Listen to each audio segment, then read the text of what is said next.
रुस्वा: जी हाँ, जैसे किसी की मुंडी हुई खोपड़ी देखकर बाज आदमियों की हथेली खुजलाती है, चपत लगाने को जी चाहता है। उमराव: बस यही समझ लीजिए। रुस्वा: अच्छा, तो वो मौलवी साहब में ऐसी कौन सी बात थी जिससे मजाक करने को जी चाहता था? उमराव: क्या कहूँ, कुछ बयान नहीं हो सकता। जवान आदमी थे, सूरत भी कुछ ऐसी बुरी न थी, सांवली रंगत थी, चेहरे पर होंठपन सा था, सर पर लंबे लंबे बाल थे, मुंह पर दाढ़ी थी मगर कुछ बेतुकेपन की हद से भी ज़्यादा बढ़ी हुई, मूंछों का बिल्कुल सफाया था, तोहमत बहुत ऊंची बंधी हुई थी, सर पर छींट की बड़ी सी टोपी थी जो सर की पूरी चौहदी को ढांके हुए थी। बात करने का अजब अंदाज था, मुंह जल्दी से खुलता था और फिर बंद हो जाता था। नीचे का होंठ कुछ अजब अंदाज से ऊपर को चढ़ा जाता था और उसके साथ ही नुक्केदार दाढ़ी कुछ अजब अंदाज से हिल जाती थी। इसके बाद नाक से कुछ हुनहा सा निकलता था, मालूम होता था जैसे कुछ खा रहे हैं और बातें भी करते जाते हैं। एहतियातन मुंह जल्दी से बंद कर लेते हैं कि ऐसा ना हो कुछ निकल पड़े। रुस्वा: क्या वाकई कुछ खा रहे थे? उमराव: जी नहीं, जुगाली कर रहे थे। रुस्वा: अक्सर कठमुल्ला कुछ ऐसी ही सूरत बना लेते हैं जिसे देख के बेवकूफ़ों को डर लगता है और अक्लमंदों को हंसी आती है। मुझे ऐसी सूरतें देखने का बहुत शौक़ है। उमराव: और सुनिए, आपकी गुफ्तगू में एक वस्फ और भी था, वो ये कि अक्सर मुंह फेर लिया करते थे। रुस्वा: ये तो ऐन तमीज़दारी है कि इसलिए कि आइंदुल तकरीर आपके मुंह से थूक उड़ता होगा। उमराव: कुछ और भी अर्ज़ करूं? रुस्वा: बस अब मुआफ़ कीजिए, यहाँ तो सुबह हो गई। उमराव: अलकिस्सा मैंने जेब से 1 रुपया निकाला। मौलवी: ये समझ के कि मुझे नज़र दिया जाता है, जल्दी से हाथ तो बढ़ा दिया और मुंह से, इसकी क्या ज़रूरत थी? मैं मुस्कुरा के, इसकी अशद ज़रूरत थी, इसलिए कि मुझे भूख लगी है, किसी से कुछ खाने को तो मंगवा दीजिए। मौलवी अब झेंपे तो यूं बात बनाने लगे। मैं समझा, मैंने दिल में कहा, समझे क्या खाक, समझते तो पत्थर हो जाते। इसी से तो कहता हूँ, इसकी क्या ज़रूरत थी? क्या खाना यहाँ मुमकिन नहीं? मैं इम्कान बिलकुव्वत या बिलफ़ेल या बिलज़ात या बिलगैर। मौलवी बिलफ़ैल तो मुमकिन नहीं, मेरा एक शागिर्द खाना लाता होगा, आप भी खा लीजिएगा। मैं बिलफ़ैल तो मुमकिन नहीं, बिलज़ात की आपको तौफ़ीक नहीं, और यहाँ ज़रूरत ने कुल मैयत को जवाज़ का हुक्म दे दिया है, लिहाजा बाज़ार से कुछ ला दीजिए। मौलवी एक ज़रा सब्र कीजिए, खाना आता ही होगा। मैं अब सब्र करना तकलीफ़ मालाए ताक़ है, और दूसरे मैंने बिल तहक़ीक़ सुना है कि रमज़ान शरीफ 1 महीने तमाम दुनिया की सैर करते हैं और 11 महीने इसी मस्जिद में मोतकफ़ रहते हैं। मौलवी इस वक्त तो फ़ी नफ्सुल अम्र कुछ नहीं है, मगर मेरा एक शागिर्द खाना लेके आता होगा। मैं और बिलफ़र्ज़ वल तस्लीम लोकान मुहाला, अगर खाना आया भी तो वो आपकी क़ुव्वत लायमूत के लिए भी काफ़ी ना होगा। मेरी शिरकत इसमें यानी चे और मिन वजह किफ़ालत भी करे तो वल इंतज़ार राशुद मनल मौत का मिसदाक़ है, तातिरियाक़ अज़ इराक़ आवर्दा शुअद। मौलवी आहा, आप तो बहुत काबिल मालूम होती हैं। मैं मगर मेरे ज़ोमे नाक़िस में आप किसी काबिल नहीं। मौलवी वाकई ऐसा है, मगर मैं बात काट कर, मगर इसलिए कि यहाँ तो आते खुल हु अल्लाह पढ़ रही हैं और आप लाताइल तकरीरें कर रहे हैं। मौलवी अच्छा, तो मैं अभी लाया। मैं लिल्लाह ज़रा जल्दी जाइए। खुदा खुदा करके मौलवी साहब गए और कोई घंटा 1.5 घंटा के बाद 4 खमीरी रोटियां और एक मिट्टी के प्याले में थोड़ा सा नीला शोरबा ला मेरे सामने रख दिया। देखकर जान जल गई। मौलवी साहब की सूरत देखने लगी। मौलवी साहब अपने दिल में कुछ और ही समझे। मौलवी साहब फ़ौरन 14.5 गंडे पैसे और कोई धेले की कौड़ियाँ चादरे के कोने से खोल के सामने रख दी। सुनिए साहब, 4 पैसे की रोटियाँ हैं, पैसे का सालन है, धेला भांज रुपए का खवरदा। मैं गया, आपकी जमा आपके सामने मौजूद है, पहले गिन लीजिए तो खा लीजिएगा। मैंने फिर एक मर्तबा मौलवी साहब की सूरत देखी, मगर भूख बुरी बला है, जल्दी जल्दी निवाले उठाना शुरू किए। जब 2-4 निवाले खा चुकी तो मौलवी साहब की तरफ मुखातिब हुई। मैंने कहा, मौलवी साहब, क्या इस उजड़े शहर में यही खाने को मिलता है? मौलवी, तो क्या यहाँ लखनऊ की तरह महमूद की दुकान है जहाँ पुलाव जर्दा 8 पहर तैयार रहता है? हलवाई की दुकान तो होगी। मौलवी, हलवाई की दुकान तो ये मस्जिद के नीचे है। तो फिर 4 कोस जाना क्या ज़रूर था? दोपहर के बाद आए और लेकर क्या आए, मुँह कुत्ते का रातिब। मौलवी, ऐसा तो ना कहिए, आदमी खाते हैं। आप ऐसे आदमी खाते होंगे, बासी खमीरी रोटियां और नीला शोरबा। मौलवी, नीला तो नहीं है। अच्छा तो दही ला दूं? जी नहीं, रहने दीजिए, मुआफ़ कीजिए। मौलवी, पैसे का ख्याल ना कीजिए, मैं अपने पास से लाए देता हूँ। मैं कुछ जवाब भी न देने पाई थी कि मौलवी साहब मस्जिद के बाहर चले गए और एक आब खोरे में खुदा जाने कब का सड़ा खट्टा दही उठा लाए और इस तरह सामने ला रख दिया गोया आपने हातिम की गोर पर लात मार दी। बहरहाल मैंने वो 4 रोटियां उगल निगल के खाईं और कोई बुधनी भर पानी पिया। वो शोरबा और दही छोड़ के यूं ही उठ खड़ी हुई। पैसे कौड़ियाँ भी वहीं पड़े रहने दिए। मैं हाथ धोने को उठी थी, मौलवी साहब समझे कि मस्जिद से दफान होती है। मौलवी, और ये पैसे और कौड़ियाँ तो उठा लीजिए। मेरी तरफ से मस्जिद में चिरागी चढ़ा दीजिए। मुंह हाथ धो के अपनी जगह पर आ बैठी। मौलवी साहब से बातें करने लगी। कानपुर में मौलवी साहब की ज़ात से बहुत आराम मिला। उन्हीं की मार्फत एक कमरा किराए पर लिया। निवाड़ी, पलंग, दरी, चांदनी, छत, पर्दे, तांबे के बर्तन और सब ज़रूरत का सामान ख़रीद लिया। एक मामा खाना पकाने को और एक ऊपर के काम को। 2 और खिदमतगार नौकर रख लिए, ठाठ से रहने लगी। अब साजिंदों की तलाश शुरू हुई। यूं तो बहुत से आए, मगर किसी का बाज पसंद ना आया। आखिर लखनऊ का एक तबलिया मिल गया। ये खलीफा जी के ख़ानदान का शागिर्द था। इससे खूब परगत मिली। उसी की मार्फत 2 सारंगिए कानपुर के ज़रा समझदार थे बुलवाए। तालूसा दुरुस्त हो गया। शब को पहर 1.5 पहर रात गए तक कमरे पर गाने बजाने का चर्चा होने लगा। शहर में ये खबर मशहूर हो गई कि लखनऊ से कोई रंडी आई है। अक्सर मर्द आदमी आने लगे। शायरी भी खूब चमकी। कोई दिन ऐसा ही कमबख्त होगा जो किसी जलसे में जाना न होता था। मुजरे कसरत से आते थे। थोड़े ही दिनों में बहुत सा रुपया कमा लिया। अगरचे कानपुर के लोगों का राह रवैया बोलचाल पसंद न था। बात बात पर लखनऊ याद आता था, मगर ख़ुद मुख्तारी की ज़िंदगी में कुछ ऐसा मज़ा है कि वापस जाने को जी नहीं चाहता था।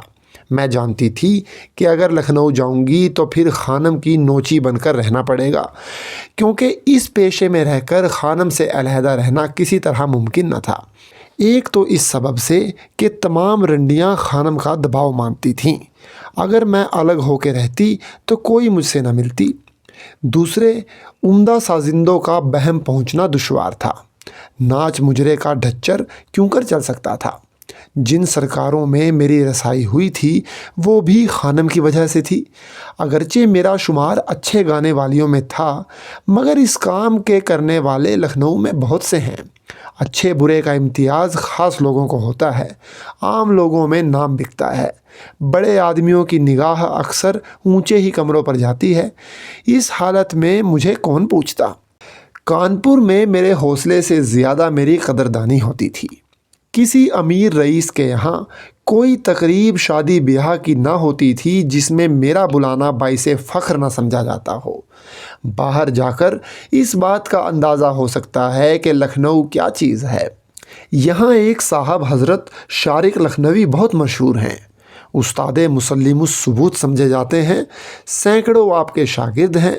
लखनऊ में कोई इनका नाम भी न जानता था। एक दिन का तज़किरा सुनिए। एक साहब मेरे कमरे पर तशरीफ़ लाए। अशनाए गुफ्तगू में शेर व शायरी का कुछ चर्चा निकला। छूटते ही उन्होंने पूछा, आप हज़रत शारिक लखनवी को जानती हैं? میں نے کہا نہیں، کون شارق؟ یہ صاحب ان کے شاگردوں میں تھے، فوراً بگڑ گئے۔ وہ صاحب: میں تو سنتا تھا آپ لکھنؤ کی رہنے والی ہیں۔ میں: جی ہاں، غریب خانہ تو لکھنؤ ہی میں ہے۔ وہ صاحب: بھلا کہیں ہو سکتا ہے کہ آپ لکھنؤ میں ہوں اور حضرت استاد کو نہ جانیں؟ میں: لکھنؤ کے مشہور شاعروں میں کون ایسا ہے جس کو میں نہ جانتی ہوں؟ استادوں کا تو ذکر کیا ہے، ان کے نام برآوردہ شاگردوں میں سے بھی کوئی کم ایسا ہوگا جس کا کلام میں نے نہ سنا ہو۔ ان کے نام نامی سے تو مطلع فرمائیے، یہ تخلص تو میں نے کبھی نہیں سنا۔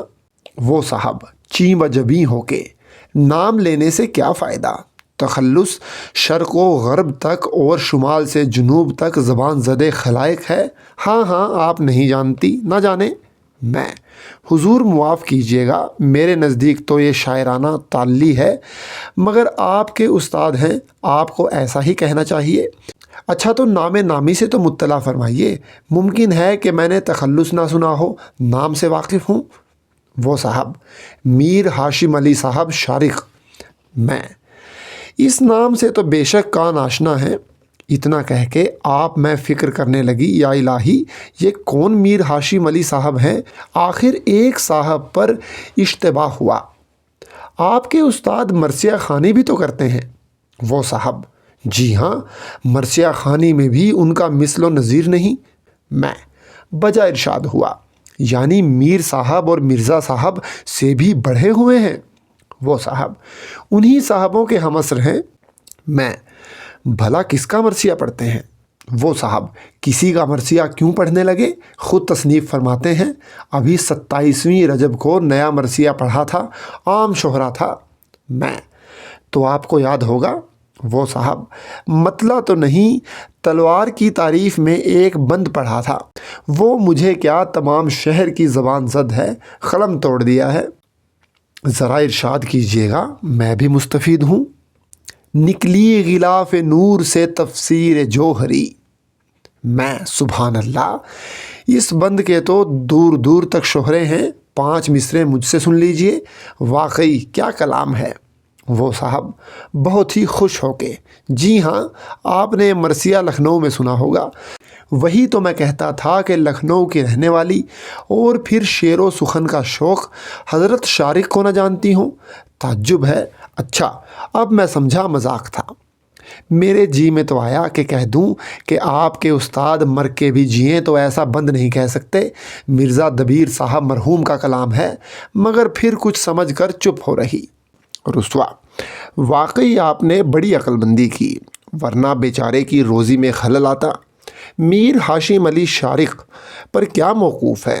اکثر صاحبان کا یہی شعار ہے، دوسروں کا کلام باہر جا کے اپنے نام سے پڑھتے ہیں۔ چند ہی روز کا ذکر ہے، ایک صاحب میرے ایک دوست کی غزلوں کے مسودے چرا لے گئے، حیدرآباد دکن میں سناتے پھرے، بڑے بڑے لوگوں سے داد لی، مگر سمجھنے والے سمجھ ہی گئے۔ لکھنؤ میں خطوط آئے، اصل مصنف سے تذکرہ ہوا، وہ ہنس کر چپ ہو رہے۔ اکثر صاحبوں نے لکھنؤ کو ایسا بدنام کیا ہے کہ اب لفظ لکھنوی اپنے نام یا تخلص کے ساتھ لکھتے ہوئے شرم آتی ہے۔ ایسے ایسے بزرگ لکھنوی لکھتے ہیں جن کی ہفتاد پشت دیہات میں گزر گئی، خود لکھنؤ میں چند روز طالب علمی یا اور کسی سلسلے سے آ کے رہے، چلیے اچھے خاصے لکھنوی بن گئے۔ اگرچہ یہ کچھ ایسی فخر کی بات نہیں، مگر جھوٹ سے کیا فائدہ؟ امراؤ: جی ہاں، اکثر صاحب اسی طرح لکھنؤ فروشی کر کے اپنا بھلا کرتے ہیں۔ کانپور میں میرا بھی ٹھیک یہی حال تھا۔ اس زمانے میں ریل تو تھی ہی نہیں، اور نہ لکھنؤ سے کوئی باہر جاتا تھا، بلکہ ہر شہر کے کاملین تلاش معیشت میں یہیں آتے تھے، اپنے کمال کی حسب حیثیت داد پاتے تھے۔ دہلی اجڑ کے لکھنؤ آباد ہوا تھا۔ رسوا: فی زمانہ یہی حال دکن کا ہے، لکھنؤ اجڑ کے دکن آباد ہوا۔ میں تو گیا نہیں، مگر سنا ہے کہ محلے کے محلے لکھنؤ والوں سے آباد ہیں۔ امراؤ: جو صاحب لکھنوی ہونے کا دعویٰ کرتے ہیں ان سے کہیے پہلے اپنی زبان کی لوچ نکالیں۔ رسوا: کیا خوب بات کہی ہے، واقعی روزمرہ تو کسی قدر آ بھی جاتا ہے، مگر لہجہ نہیں آتا۔ اتفاقات زمانہ سے یہ کچھ دور نہیں، یوں بھی ہوتا ہے کہ بچھڑے ہوئے مل جاتے ہیں۔ بچھڑے ہوئے مل جاتے ہیں، اور پھر کب کے بچھڑے ہوئے؟ وہ جن کے ملنے کا سان و گمان بھی نہ ہو۔ ایک دن کا واقعہ سنیے۔ کانپور میں رہتے ہوئے کوئی 6 مہینے گزر گئے ہیں۔ اب شہرت کی یہ حد پہنچی ہے کہ بازار اور گلیوں میں میری گائی ہوئی غزلیں لوگ گاتے پھرتے ہیں۔ شام کو میرے کمرے میں بہت اچھا مجمع رہتا ہے۔ گرمیوں کا دن ہے، کوئی 2 بجے کا وقت ہوگا۔ میں اپنے پلنگ پر اکیلی لیٹی ہوں۔ ماما باورچی خانے میں خراٹے لے رہی ہے۔ ایک خدمتگار کمرے کے باہر بیٹھا پنکھے کی ڈور کھینچ رہا ہے۔ خس کی ٹٹیاں خشک ہو گئی ہیں۔ میں آدمی کو آواز دیا ہی چاہتی ہوں کہ پانی چھڑک دے کہ اتنے میں کمرے کے نیچے کسی نے آ کر پوچھا، لکھنؤ سے جو رنڈی آئی ہے اس کا یہی کمرہ ہے؟ درگا بنیے، جس کی دکان نیچے تھی، نے جواب دیا، ہاں یہی ہے۔ پھر دریافت کیا، دروازہ کہاں ہے؟ اس نے بتا دیا۔ تھوڑی دیر کے بعد ایک بڑی بھی، کوئی 70 برس کا سن، گوری سی، منہ پر جھریاں پڑی ہوئیں، بال جیسے روئی کا گالا، کمر جھکی ہوئی، سفید ململ کا دوپٹہ، تنزیب کا کرتا، نین سک کا پائجامہ، بڑے بڑے پائنچوں کا، ہاتھوں میں چاندی کے موٹے موٹے کڑے، انگلیوں میں انگوٹھیاں، جریب ہاتھ میں، ہانپتی کانپتی ہوئی آئیں اور سامنے فرش پر بیٹھ گئیں۔ ایک کالا سا لڑکا، کوئی 10-12 برس کا، ان کے ساتھ تھا۔